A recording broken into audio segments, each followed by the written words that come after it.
Hey everybody, welcome back to my channel. Today I'm joined by a very special guest. She's a Chinese teacher, but I don't want to give away too many details just yet because I've got a little bit of a surprise for you in a moment. So first, I'll ask Sarah to introduce herself in Chinese. So take it away, Sarah. 大家好，我是亚学芳，我是对外汉语老师。今天很高兴跟大家见面。Wow, that's I mean, my Chinese is not as good as yours, obviously. So I but I mean, brilliant, brilliant, brilliant, amazing. And I think I'm going to reveal my guest now. So here we go. And there's the surprise. So say hello.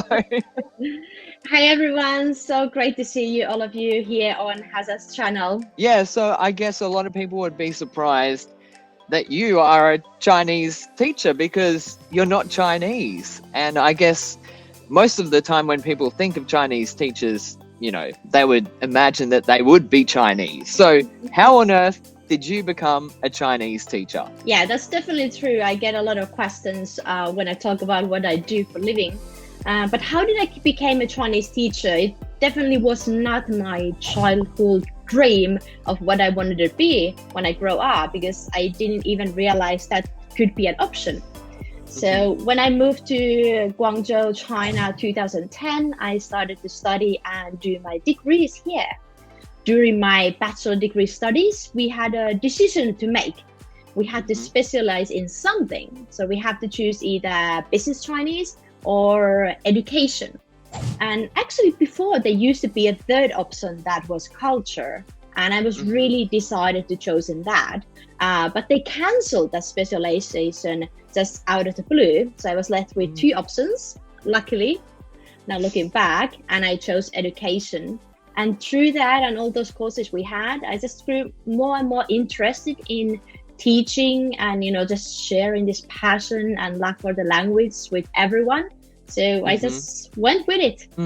So can you tell us how many languages do you actually speak? I only speak three languages. Okay. So coming from Finland, of course, obviously we speak Finnish, and then I speak English as my first foreign language, and then Mandarin Chinese. There's a couple of languages I studied before, but unfortunately forgotten.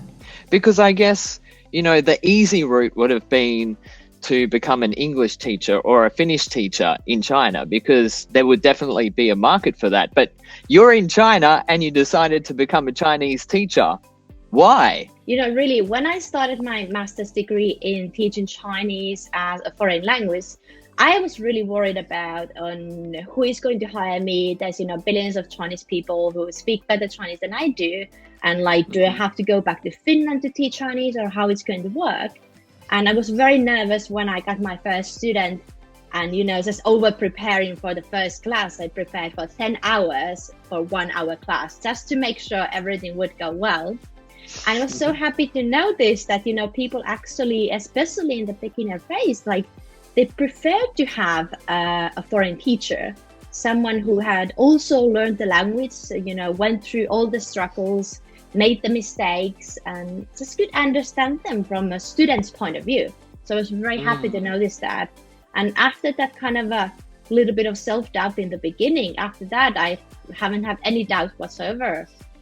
Of course, now I realize, a foreigner can be a Chinese teacher in China. I think of, my English teachers were always Finns. I never had a native speaker English teacher before either. So what's the general reaction that you get when you meet someone for the first time and they ask you what you do and you say, I'm a Chinese teacher? Yeah, it's funny. It usually goes wait, what? You're a Chinese teacher and you teach Chinese to who? To foreigners? And there's, a lot of these kind of questions. And how did that happen? How did it go? How's your Chinese? Is it difficult to do? And you mentioned about teaching Finnish, and I occasionally do that. But besides being a native speaker, I'm not exactly qualified to teach Finnish. I do not have a degree in teaching Finnish. So for me, actually teaching Chinese is easier than teaching Finnish. So you're actually more qualified to teach Chinese than you are to teach Finnish. That's fascinating. I mean, I've always been fascinated by your story, and I should let everybody know that we've been friends for quite a number of years. We know each other in Guangzhou, and actually the first ever vlog style YouTube video that I did was on your channel. So it's been an interesting journey, but and I still have to sign up for your classes because my Chinese still needs a lot of polishing. But I do want to know, like, who are your students? Who do you teach in Guangzhou? Yeah, our students come from many different countries, a lot of European countries, US, Australia, New Zealand, South America, a lot of different places. We have actually a lot of teachers as students. So teachers working at international schools or training centers around Guangzhou. Then we have some businessmen coming here to work, businessmen or businesswomen, a couple of consulates. Then we have like family members. Perhaps your spouse was sent to China and you went along and you want to do something meaningful to learn a new skill. So you pick up Chinese. Mostly adults. We have a few kids as well. We do some kids summer camps and so on, but mostly adults from like 20 plus to 60 plus. And for a lot of people, they see Chinese language as being really daunting and really difficult to learn. Is that the case? Or do you see that your students make pretty quick progress? I always say that the most difficult language to learn is the language that you don't want to learn. So that is the first thing, that you actually want to learn Chinese. It's going to make it so much easier. Now, of course, if you have a previous, experience of learning, another European language, for example, that is from the same language family, then compared to Chinese in a completely different language family, of course, it's going to take more time. So we need to be a little bit more patient on ourselves and just acknowledge it takes more time. But of course, most of our students are here in Guangzhou, so they can use this language environment around them. And we have a lot of students that I'm very happy to see how self-motivated they are. For most of them, it's not that their job requires them to study. It's not that they have to pass a test. So occasionally that might be a case, but for most of them not. But they just generally feel that, I'm in China. I want to use my time here well. I want to, know this country better and the people better. So they want to learn Chinese for that. So I'm very happy to see they being so motivated to learn, because I'm in China. I think I should learn some Chinese. And you are living proof that it is possible for people to learn Chinese, even if they didn't grow up speaking the language, because not only can you speak Chinese, you're also teaching it. So for people out there that might be considering learning Chinese as a second or third language, but they're a little bit hesitant because they've heard that it's super difficult, what would you say to those people? Well, there's a couple of things I want to say. First of all, it's definitely doable. I think Chinese just has a bad reputation of being the hardest language in the world, which I don't necessarily agree with. And I started learning Chinese in my 20s, so I was an adult already. I didn't learn it as a kid. So it's totally doable. But the same to all of my students, I also want to say on not to compare your own language learning journey with someone else. I tell my students also to remember not to compare themselves with me, because I was a full-time student for a long time. And someone else, uses completely different methods than yourself. So always remember to compare to yourself and think of your own goals and such. But I have so many students who have really gotten great success on their own terms. We have students, who just recently passed the Hazza exam and they were accepted into the university. Then we have students who just started from zero and they're able to, talk with the taxi drivers or delivery guys, order their coffee in Chinese and being also happy and proud about that, which they should. So always remember this, what are your own goals, and remember those small steps that go towards it. For me, for example, I still remember 11 years back, my first moment when I spoke Chinese without translated in my head, first thinking, okay, what should I do?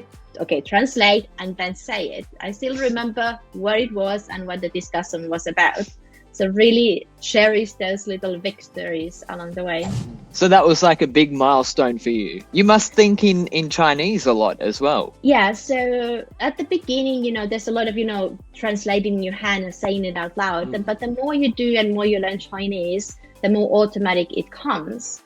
So now speaking Chinese, I don't have to think, what I'm going to say or have to translate it anymore from Finnish or English, but can just use it in everyday life as any other language. And as someone who is fluent in Chinese and English and Finnish, do you feel like sometimes there are just things that don't translate well? That, you can express yourself in Chinese, but then if you go to try and say the same thing in English or Finnish, it just comes out weird and strange. And I mean, what's a good example of that for you? Yeah, there's many of those situations you really cannot translate directly, or if you try to, it might end up with some funny situations. Like happened with my student recently. She went to this florist that she often goes to and wanted to buy flowers, but the price was higher than she was expecting. So she wanted to tell that, she wasn't happy or satisfied with the price. It was too much. And, she said, okay, we've learned this in Chinese class, so I'm just going to try and say it.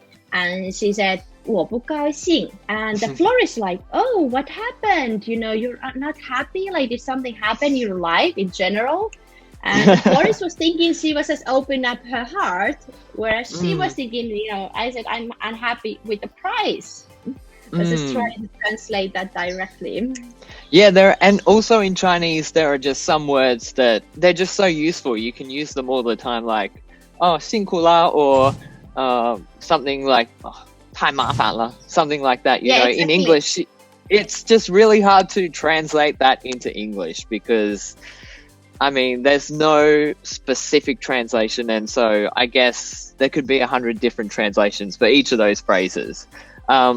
What I want to know is when you receive phone calls from, let's say, telemarketers trying to sell you an apartment, or from delivery people bringing your takeaway deliveries, and they hear you speak Chinese, and then they get to your door and see that you're from Finland, you're not Chinese. Is there like this strange moment where they feel like they've knocked on the wrong door, or do they ever say anything to you?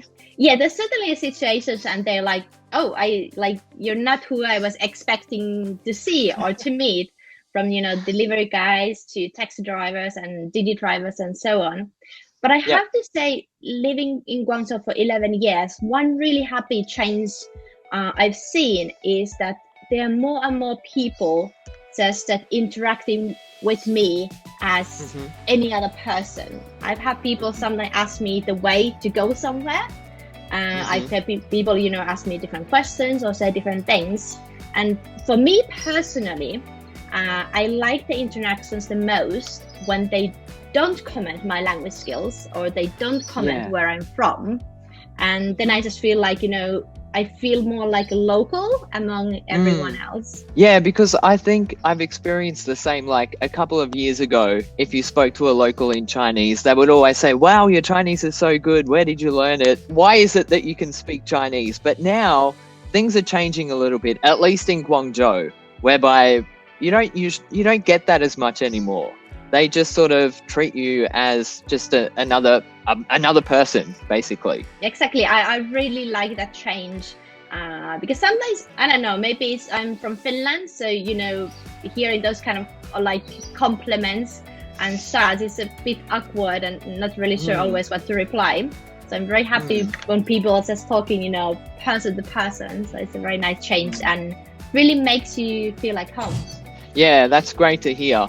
And also, I want to know, obviously moving to China, there were some, cultural differences that you experienced and that you had to live through. Do you think that speaking Chinese helped you get through that easier? Yeah, definitely. Even when I first came, I had a low level of Chinese. I could speak a little, maybe on HSK terms, if that's familiar for you, around HSK 1 or so. But oftentimes, there's, miscommunications and such. But even that little Chinese already helped to solve a lot of issues when I was traveling in China. And like my first travels was 11 years ago. So no smartphones, no translators, a paper dictionary, and that's it. So having those language skills very important. And even these days as well, it really opens up the country, the place, the city in such a different way. Even just knowing a little bit, it shows the locals that you live here, you care. You care about the culture, you care about language, you care about communicating with them on their own language. No matter little it is, it really makes a big difference. And I hope you don't mind me revealing this, but you do have a family in China. You're married to a Chinese person. Yep. And I've met your husband. He's a very lovely guy. He's Cantonese. So I guess his first language was Cantonese. So I want to ask you, in your personal opinion, do you think your Mandarin is better than your husband's Mandarin? My husband actually, he has a pretty good, Mandarin pronunciation. I would say it's pretty standard. He has a few of these Cantonese things when he mixes up perhaps with N and L sounds. I might sometimes make fun of him about that. Or there's a couple of grammar things that can, that this is a Cantonese speaker. But his Mandarin is actually very good. Does he ever ask you for tips in Mandarin? Because obviously you're a Mandarin Chinese teacher. Has he ever asked you, how do you pronounce this word in Mandarin? Well, not quite that far, but he finds a little bit annoying if I point out, mixing up the N and the L's. On that note, we speak Chinese. I believe your Chinese is much better than mine. And a lot of people are learning Chinese and they all speak it at different levels of proficiency. And in recent years, there's been this growing debate around whether or not Chinese can ever become a global language, because some people argue that it's just too difficult to learn, it'll never gain traction. But there are a lot of people around the world that speak Chinese, even just a little bit.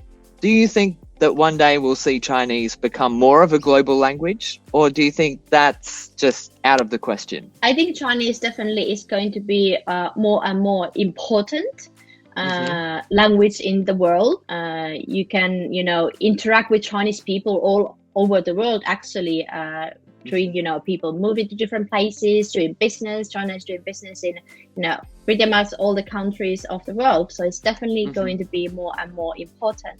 I don't dare to go as far to say, which, global languages is going to come up on top.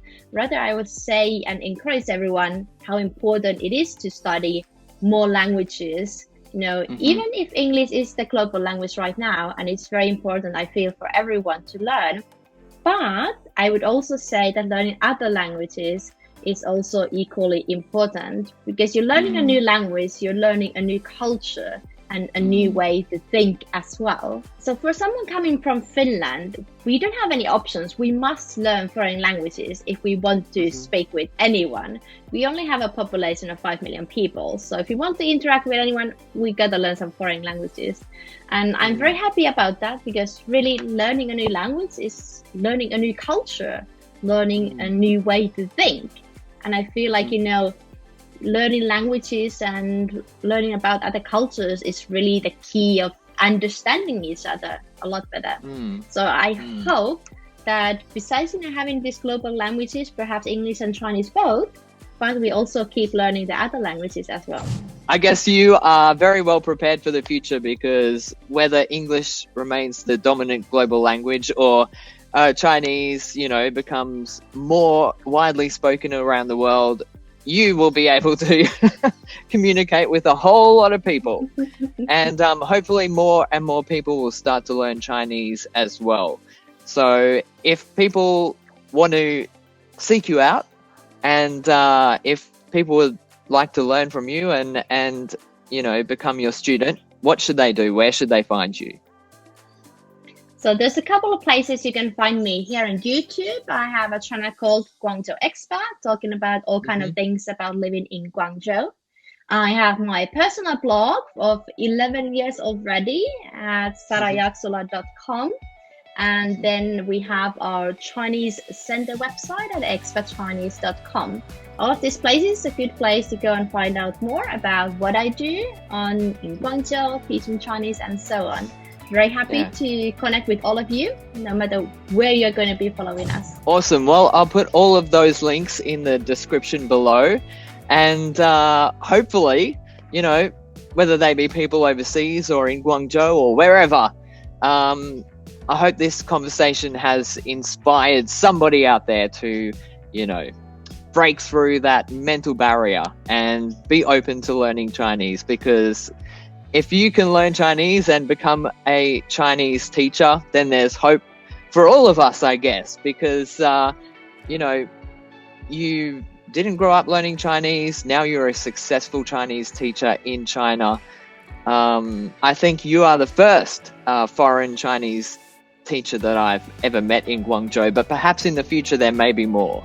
So I guess in helping other people learn Chinese, you're also perhaps opening yourself up to more competition in the future. But anyway, I think Well, it's a I'd be great... very happy to say that. I would be very happy to see that because, Yeah. the more Chinese teachers they are from different language backgrounds, for example, the better it is for all the students. Perhaps, in the future you can find a teacher, who speaks your native tongue and can explain Chinese language via your own language. I think that's going to be really cool. So to finish off, when you learn a language, sometimes it can feel like that language becomes your baby. So in a way, you're a parent with thousands and thousands of children because you've learned thousands of Chinese words, phrases, and characters. And I know it's not good to pick favorites, but do you have a favorite Chinese phrase or character? Yeah, when I was learning to write Chinese characters by hand, I definitely had, favorites and those characters I didn't really like that much. For some reason, I really, the characters, I really like the 是 from 事情, because I really like those lines Ah. and kind of like how it flows. That's perhaps my favorite. My least favorite has always been 我, because for some reason, no matter which way I write it, characters just comes out looking really ugly. Yes, I feel the same. And I think perhaps it's because war is one of the first characters that we learn as Chinese learners. And so when we start writing it, we still have all of those terrible habits. We don't follow the radicals and everything like that. So I think that just stays with us forever. So I'm a bit the same. I don't like writing war. But anyway, thank you so much for talking to me today. And just before we leave, how is everything going in Guangzhou? Because I've been away for more than a month now. So what are things like in Guangzhou at the moment? So in Guangzhou, we had a little outbreak in end of May and June, which was got into control very quickly. Everyone was mass tested at least 3 times. Now there's some cases popping up in different places in China. Guangzhou so far has been good. We did get a new case yesterday, but just one case so far. So keeping our fingers crossed, everything is going to be good and going back to normal soon. Yeah, well, I'll keep my fingers crossed as well and stay healthy, happy, and safe. And I look forward to seeing you again when I head back to Guangzhou.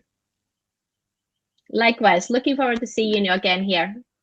Awesome. Thank you. See you later. Thank you. See you. Have a good one. Bye-bye.